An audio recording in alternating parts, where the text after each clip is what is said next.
UHURU this year. We are incredibly excited to have Professor Pumla Dineo Gqola. Professor Gqola is a professor of African literature and gender studies at the University of Witwatersrand. She holds 2 MA degrees from the Universities of Cape Town and Warwick, and a PhD from the University of Munich, Germany. And her books are What is Slavery to Me, Post-Colonial Slavery Memory in Post-Apartheid South Africa, and a renegade called Simpiwe, and the book that we're actually going to launch today, which is Rape, a South African Nightmare. I know I watch a lot of these sort of talks with bell hooks, and it's always the new school talks, right? And always the person that comes at the beginning always has this long, elaborate story about what bell means for them and how amazing she is, and I kind of feel like I want to be in the same position and say Pumla Gqola means so much to so many of us as young black females, potentially academics and thinkers and scholars. And your work generally has been such an invitation to think differently and to imagine the world differently and to be creative with the world in which we live in. So thank you, and thank you so much for having us. Next to her is her discussant and the most amazing Lihle Ngcobozi that I'm sure we all know. Lihle is an MA student in politics. We share a supervisor, so we have a... and she is currently doing her second MA, second year in her MA. And the title of her MA is Lisa Idinga Lako, Changing Spaces, Claiming Spaces. And she's thinking about how Manyana groups offer space for the public performance of citizenship by black women, and it is potentially going to be the most exciting thing. And we're really excited for that work, and we're really excited to hear her insights, and she's thought really deeply about this book. Okay, so just in terms of the program today, we're probably going to ask Prof Gqola to maybe speak to us for about 20 minutes. Thereafter, Lihle is going to respond for maybe 10 minutes, is that fine?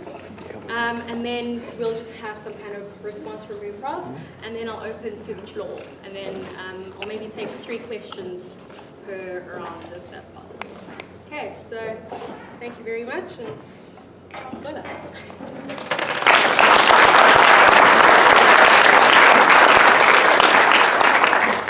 Thank you so much, Fezi. That was a very generous introduction. I really do appreciate it. It gives me incredible joy if you're not just being very nice and lying about what you said about what young black women are saying. Thank you also to Lihle for agreeing to be my discussant. Thank you to Richard Pitthouse, Dr. Richard Pitthouse, whose new book I'm dying to read. Fortunately, it's at my publisher, so I think I'm gonna be at the front of the queue to get the first copy. For generously inviting, and UHURU for generously inviting me to launch Rape, a South African Nightmare. Thank you all very much for coming. I really do appreciate you coming. I'm just looking around the room and seeing, oh my God, so many familiar faces, but equally happy about seeing the faces that aren't familiar. Okay, so I didn't prepare a talk, but I'm going to talk to the book, because I'd actually like us to all talk a little bit about the book and say something about the book and the process of writing the book and what I hope to achieve with the book. And then I really want to have a conversation, which is why I'm, Fezi trying to get me to talk for 30 minutes. I actually want to talk a little less, at least at the beginning. Okay, so Rape, a South African Nightmare is a book that I really wanted to write and really didn't want to write. I tried very hard not to write it.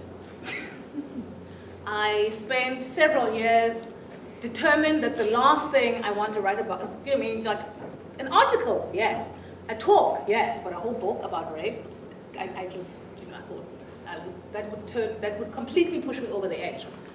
At the same time, in the last few years, most of my public lecture invitations have somehow been to talk about some aspect of rape. So I was in this strange position where on the one hand, I had discs and discs full of things I had written and thought about and was rethinking about. So I was writing about, and I was thinking about, and I was talking about, and I was teaching about, aspects of kind of rape. And on the other hand, I was in complete denial about, and I didn't. But nonetheless, at some point I thought, okay, well, let's just see if this is a book or if this is, let's make our peace with this thing and delete all this stuff and do what you really want to do. But I'm glad I wrote the book. And in the book, let me maybe say something about what's in the book, because obviously I haven't, except for Lihle.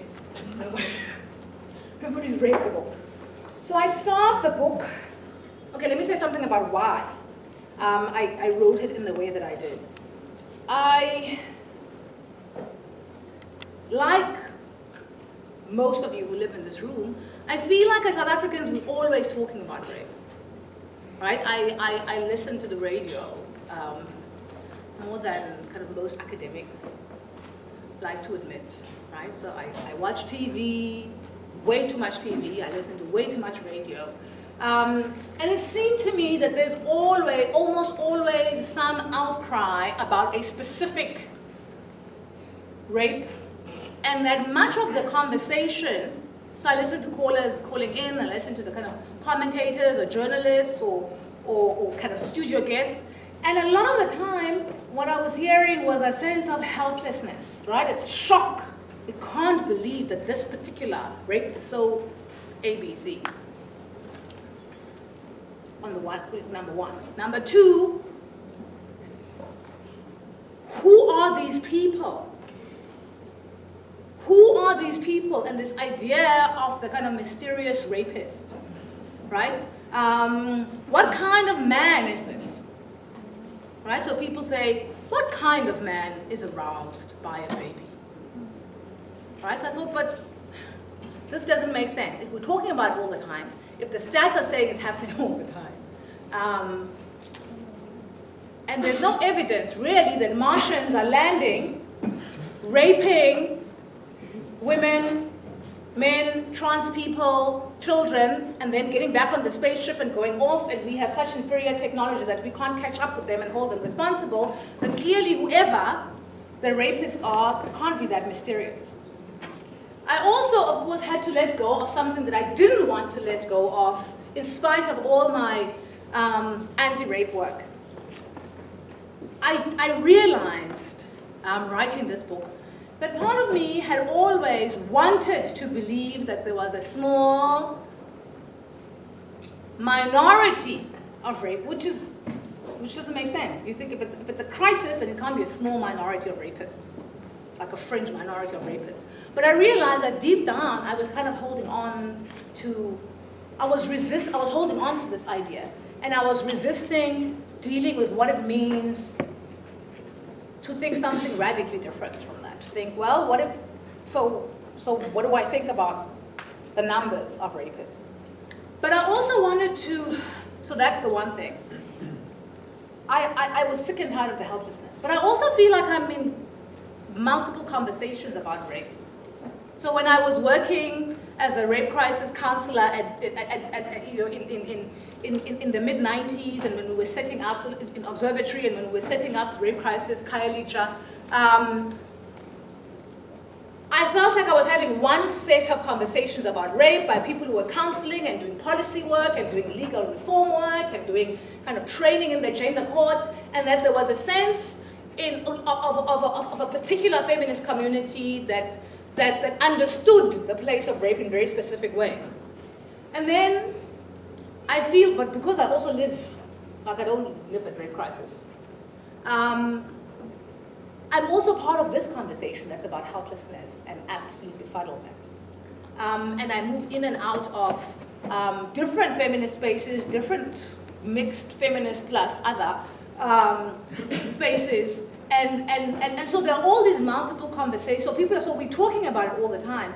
But I got the distinct, it seemed to me that we were talking in enclaves, right? So some of the stuff around rape that's taken for granted in one space wasn't really being explicitly, because it wasn't crossing those boundaries, right? And so I thought, okay, well, I'm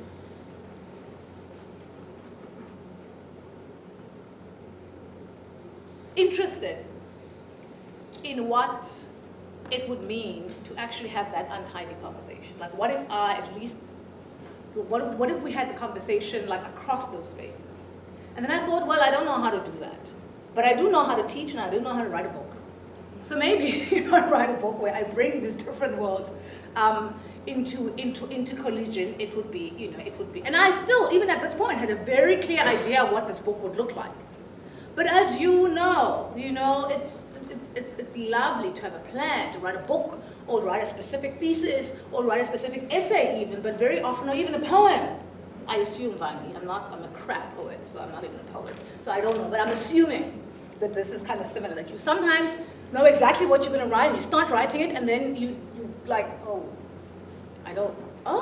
okay, so that's what the thing wants to be.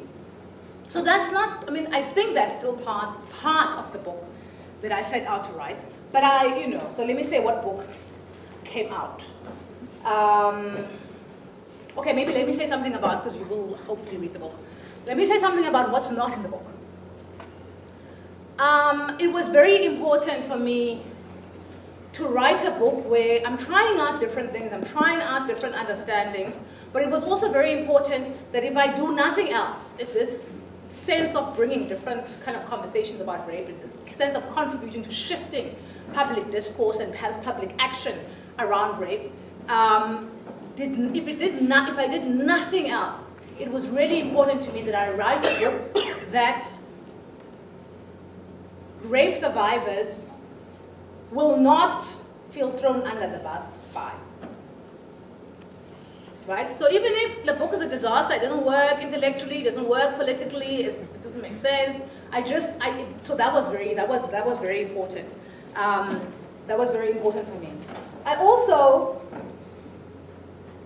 did not set out, and I don't think I have written the most important book on rape. I think about the book as a contribution to shifting that discourse, and for me it's really important. I think that one of the primary ways that we need to do that is we need to shift where we place shame. I'd like to say, but I'd be lying. I'd like to say I'd like shame to be completely removed from rape. But that's not true. That's not really what I want. Part of what I really want, I don't know if the book does it at all, but part of what I'm really hoping for is that there continues to be shame associated with rape, but it's the shame that the rapist should be shamed. Because my understanding currently of how you shift some of that is that there has to be a cost. There is a cost to rape now, but it's the survivor or the victim that has the cost, and sometimes that person's kind of loved ones, or so as well, part of that. But I'm hoping that this book will help all of us figure out how to create the cost for raping. How do we make raping costly? How do we make, and I'm deliberately not saying preventing rape, because I know there's a school of thought, and I don't know if it's, well, hopefully it will be preventing rape, but not creating deterrence or creating a social cost. Because currently, there is so little cost in the main. Most people jump to the defense, the person who gets the benefit of the doubt, the person who, and very often, who gets defended and so on is in fact the rapist or the accused, the rapist, right? Even within left circles, people will say the alleged rape. And I'm starting to see, obviously as a feminist, as a feminist and as an optimistic feminist, I do believe that a world without rape is possible. But I think that in addition to the many ways in which we are currently doing anti-rape work, we also need new strategies. We need new ways of thinking. We need to start thinking, and I don't know, counterintuitively, I suppose in some senses. So that's some of the, it's been 20 minutes. Is it? So that's up. I'm looking at the clock like it's 22. We started at 5. We didn't start at 5. Oh, okay. So that's some of the thinking behind the book. And then what do I do in the book? So just like very quickly, a survey. So I start by kind of, so the first chapter is called A Recurring Nightmare. And there I kind of trace the motivation for writing this particular book and writing it in the way that I have, and some of the kind of difficulty that I've had writing the book, and how to kind of, so on. And then the second chapter is called What's Race Got to Do with Rape? The simple answer to that question is everything. But what I mean by that is not necessarily, I hope, it's not necessarily what immediately comes to mind. And in that chapter, I look at kind of, it's a very kind of historical chapter. So it looks at kind of the different relationships between sexual violence and the constitution of race. And in fact, one of the arguments that I make is that the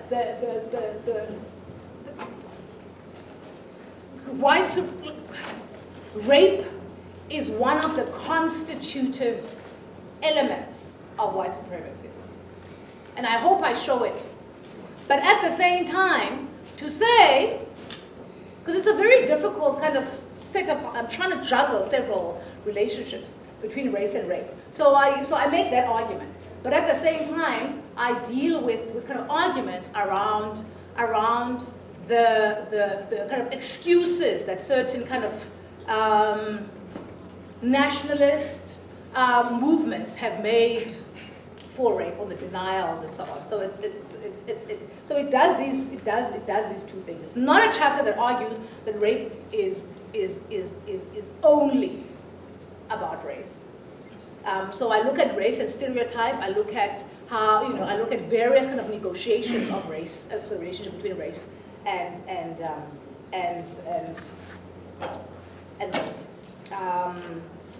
the third chapter is called Ruling Violence, and I look at kind of the rise, the relationship between kind of violent masculinities in public, in our public culture, in our political culture, and I trace them, and you might disagree, so I'm looking forward to some of the conversation around that now, and just after you've had a chance to read the book, around, because I make an argument about when some of the kind of brazen kind of public violence starts, and the escalation of violent public masculinities in relationship to rape in South Africa.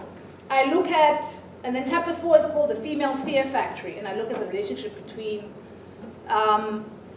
rape and rape as part of how you control women's kind of movements, thoughts, spirits, and so on, but rape as the threat and as the tool at the same time. Then chapter 5 is making sense of responses to the Jacob Zuma rape trial. I think that one's kind of. Then I talk about, then chapter 6 is called Forked Tongue on Child Rape, and I make an argument, I try to build, well, not try, I think I do it. I make an argument about not treating child rape as exceptional.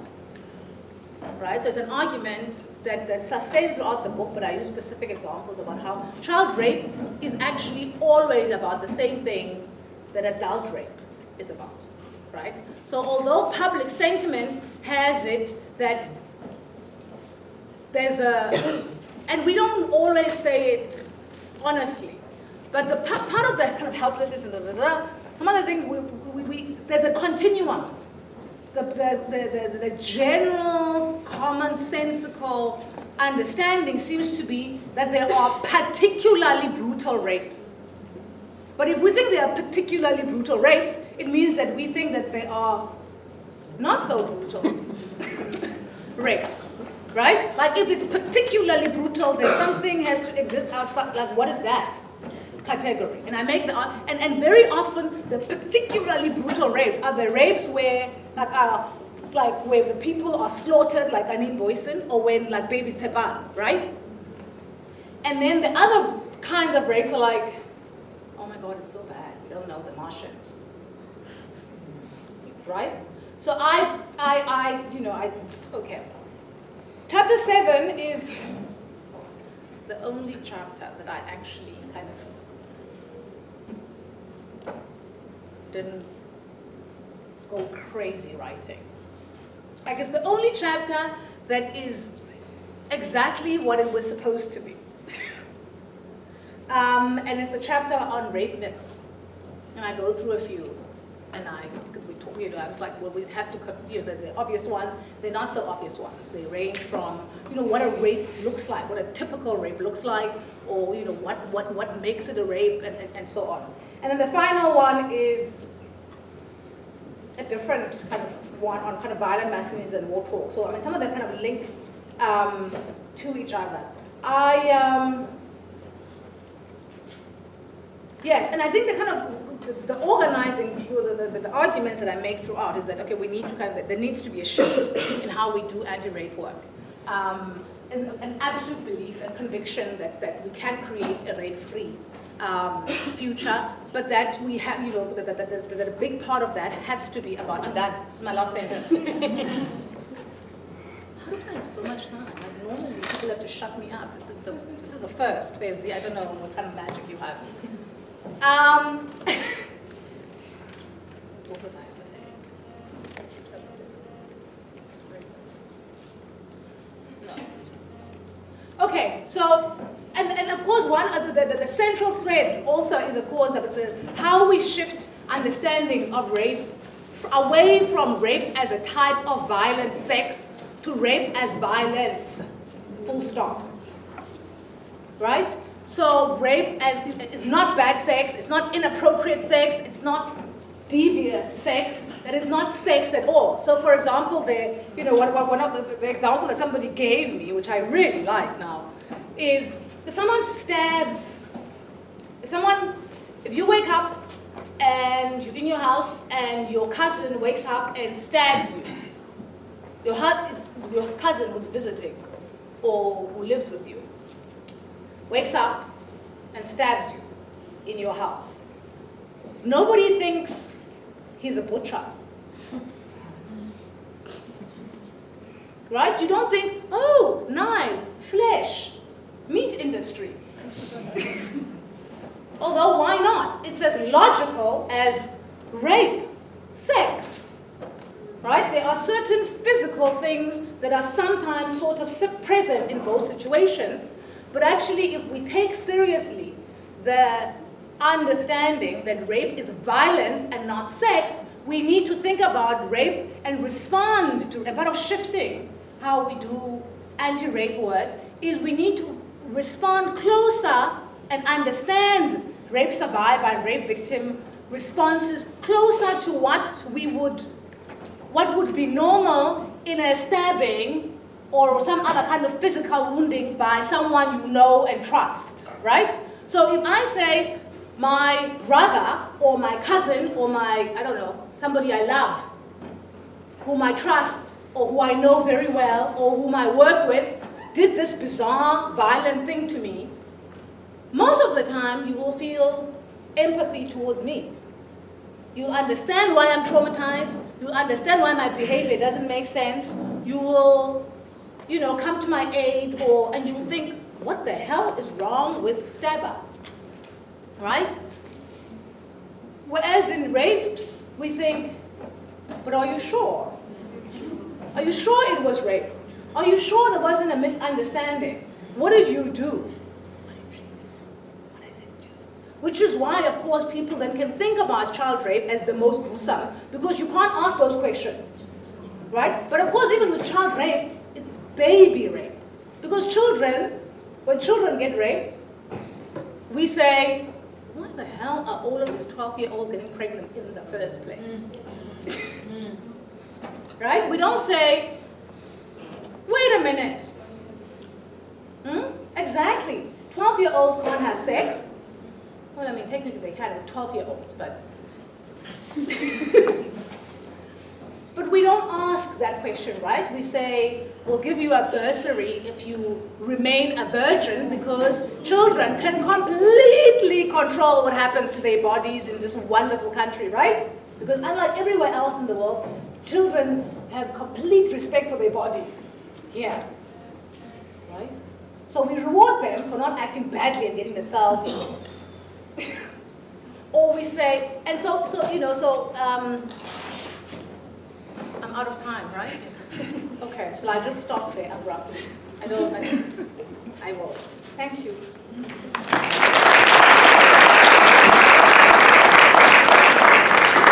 Sorry, I'm going to make it after it.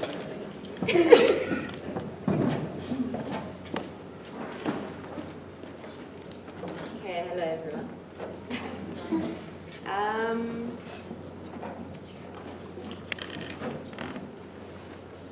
Okay. So I want to try link a couple of chapters together, and then a couple of conversations that came through those chapters. Because I don't want to give away the typical to people that haven't read it. Do you need a mic? Can everybody hear me? Okay. So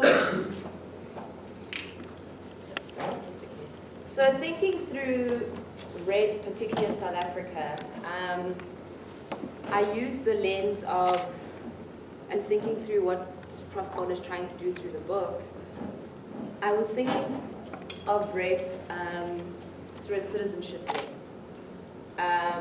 So it's thinking through rape in connection to citizenship, in connection to the state, and in connection to the lived politics in South Africa.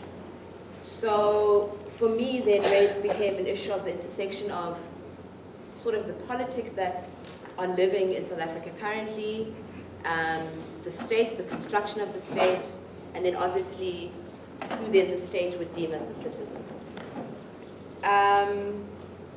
And because I'm a feminist and my scholarship and my master's and particularly going forward is always going to be through a feminist framework, I used a feminist understanding or critique of how to deconstruct this idea of citizenship and the state. And so if we're looking through the construction of the state and how the state in and of itself is constructed in a very masculinist, patriarchal, and heterosexual understanding of it,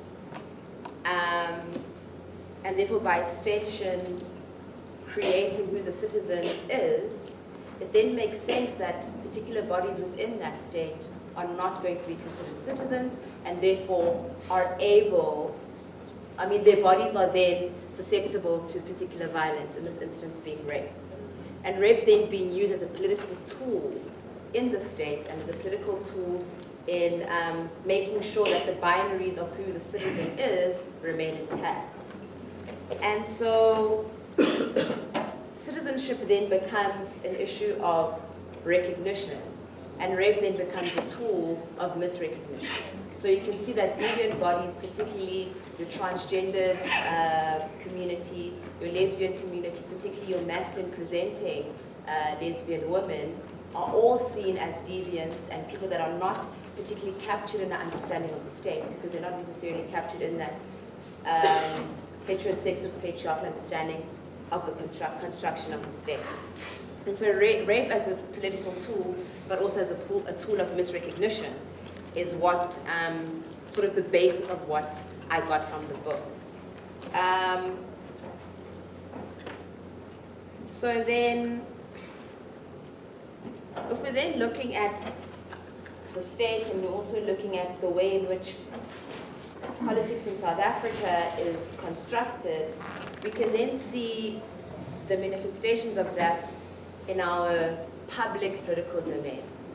So then you can see the emergence of the violent masculinities, particularly being played out by sort of ANC, Jacob Zuma, and you can see that these are not new sort of tropes that these people are using. So when Jacob Zuma says, "Ushinywami," there's a particular connection that he's making to the state, to himself as a citizen, and there's a particular connection that he's making to his masculinity, being a legitimate tool to enact particular violence on Ukwezi, right?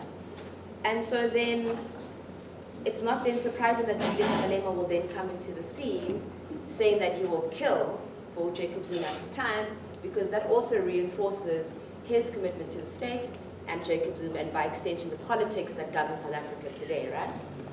And so what then is interesting, and I really hoped that Prof Gqola would have spoken about this in the book, is then the emergence of the EFF onto the scene when they present themselves as the warrior citizens, right?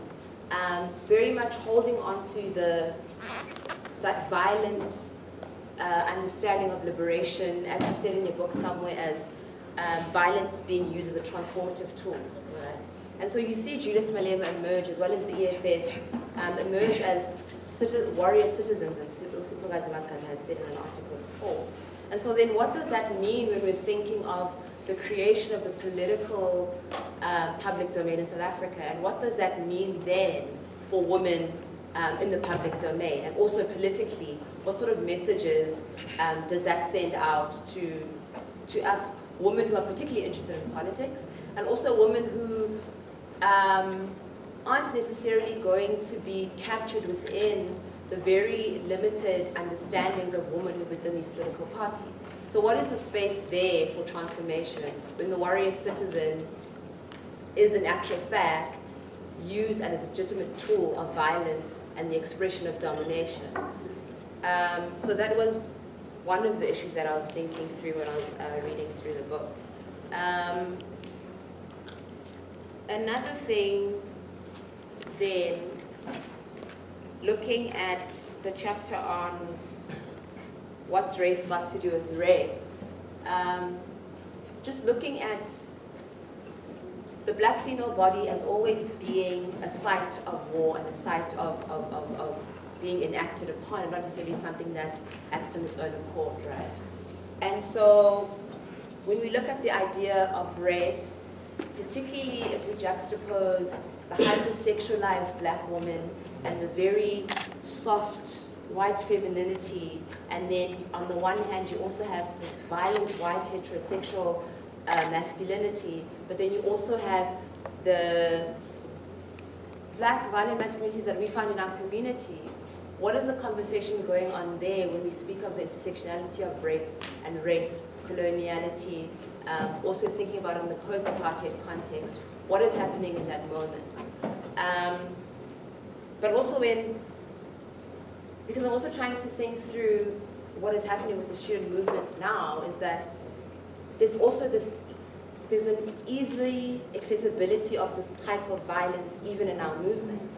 So if you're looking at what happened with the Azania rape trial, there's this, even in spaces of intersectional movements, which everybody's calling themselves these days, it's odd that even in that space, the threat of rape, or the female fear factory, as Prof Gqola wrote about it in the book, is still something that is very relevant, even in the movements where they're supposed to be transformative, movements that are supposed to be spaces where women can lead. You know, these very same men are the ones saying, "Bogot to lead," but back at the ranch, they are the ones saying, "If you don't do quite, I'm going to slap you." You know. Also, a thing that happened at Rose University on a particular Thursday night is that the men in the movement, or during that whole protest, it was very quick to access that language of violence. It's something that is, I don't want to say it's ingrained, but because of the way in which our political structure is set up, men have the right to violence, and men have the right to express violence in a particular way, and men don't have, as you said earlier, there's no cost attached to that violence, right? And so even in our student movements, the issue of rape is something that we actually really need to take seriously, because it is happening, and women are being silenced in that moment, because then again it tells us who has the right to the political domain, and who has the right to be part of the liberation struggle, or the liberation movement, or the decolonization movement, who has the right to have ownership of that, and by extension then, who has the right to be a citizen. So there's that issue. And then finally, I just want to talk about the issue of